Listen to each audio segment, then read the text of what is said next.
हाय। क्या तुम्हारे साथ ऐसा कभी हुआ है कि जैसे कि तुम ग्रुप में हो और तुम्हारी बात कोई सुनता ही नहीं है? तुम्हारी बात पे कोई अटेंशन ही नहीं देता, या फिर तुम स्टेज पे खड़े हो, दिमाग में हजार चीज़ें चल रही हैं पर मुंह से कुछ निकल नहीं रहा, या फिर जस्ट इन जनरल तुम्हें लगता है कि तुम कुछ बोलना स्टार्ट करते हो और धीरे धीरे लोग सुनना बंद कर देते हैं? अगर ऐसा है देन टाइटल तो तुमने पढ़ ही लिया होगा। And here are 4 E's of communication. सबसे पहले तुम बोलते ही क्यों हो? अपने थॉट्स और फीलिंग्स शेयर करने के लिए ही ना। तो यानी कम्युनिकेशन एक टूल ही तो हुआ ना, बस। और क्या है वो?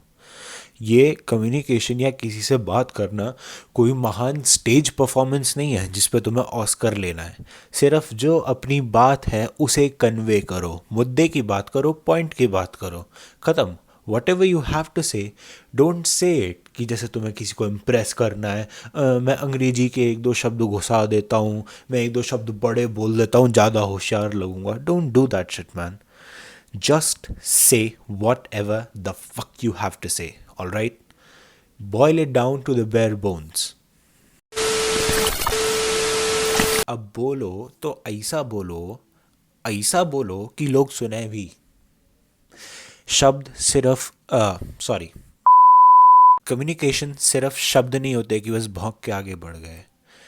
उससे ज़्यादा ज़रूरी होता है वॉइस मॉड्यूलेशन, पॉजेज, हाथों का यूज़, ये थोबड़े का यूज़।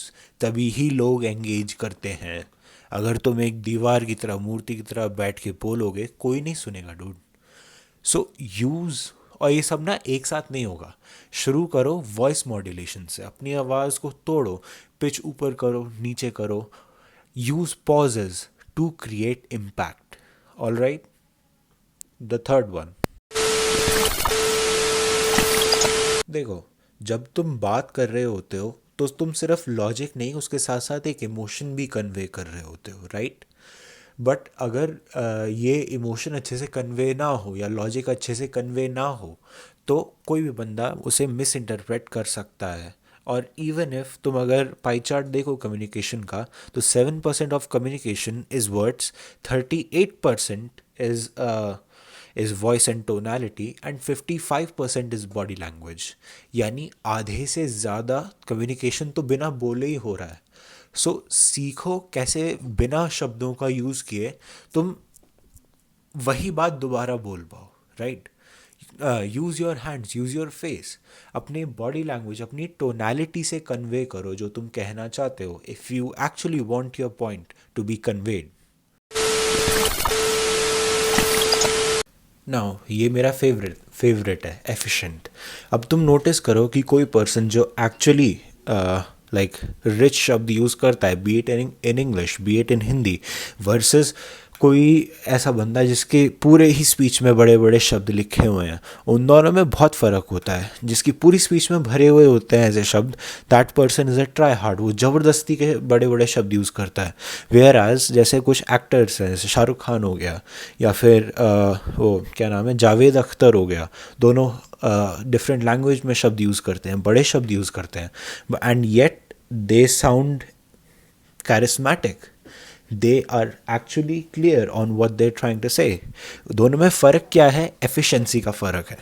कि जो ये सेलिब्रिटीज़ हैं, जावेद अख्तर हो गया, आपका अनुपम खेर हो गया, शाहरुख खान हो गया, ये लोग जब बड़े शब्दों का यूज़ करते हैं, it is to be precise, कि जो एग्जैक्ट इमोशन, जो एग्जैक्ट बात उन्हें कहनी है, उसके हिसाब से दुनिया में एक एग्जैक्ट शब्द एग्जिस्ट करता है, वो वही शब्द बोलते हैं। जबकि दूसरे साइड एक पर्सन बड़े शब्द का प्रयोग सिर्फ तभी करता है जब उसे स्मार्ट लगना होता है और उस शब्दों का कोई ऑब्जेक्टिव नहीं होता है। Don't be this second person, be like first one. और वो बने कैसे? Read poetry, actually read fictional material. जाओ देखो, स्पीचेस सुनो जहाँ पर ज़्यादा एक्सप्रेसिव वोकेबलरी का यूज़ होता है, लाइक पोइट्री, लाइक स्टोरीज, जहाँ पे फीलिंग्स ज़्यादा शेयर होती हैं, वो वाले मटेरियल्स पढ़ो.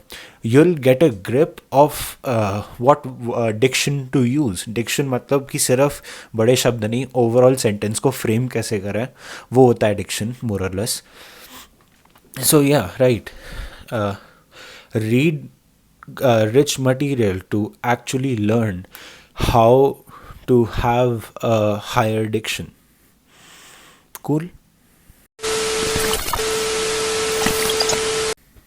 Fifth one, that is the bonus. अब देखो सुनो, बोलने के लिए कॉन्फिडेंस होना ज़रूरी है, बट इट्स नॉट इम्पॉर्टेंट कि कॉन्फिडेंस अंदर हो, बस कॉन्फिडेंट लगना ज़रूरी है. अगर तुम्हारे हाथ हिलते हैं बोलते हुए, तुम्हारी आवाज़ हिलती है बोलते हुए, फिर भी बोलो. It's okay. स्टार्टिंग में होगा, you will get newbie jitters, it's all right whatsoever, but delivery मत छोड़ो. Never step back from saying what you want to say. It won't be perfect in the first go, but slowly you'll develop the habit of saying exactly what you're feeling. Just fake confidence. और एक चीज़ मान लो कि तुम्हें judgement हमेशा मिलेगा, no matter what, कितना भी कुछ भी कर लो, you can never be correct for anybody. So judgement खा जाओ, बेशरम होना पड़ता है भाई. After a point you have to be shameless, बेशरम होना पड़ेगा. ये चीज़ मैंने बहुत पेनफुली सीखी, बट फाइनली सीख ली. So, yeah, this was the bonus. Thank you for watching. Subscribe and stay tuned for more. See you later. Bye.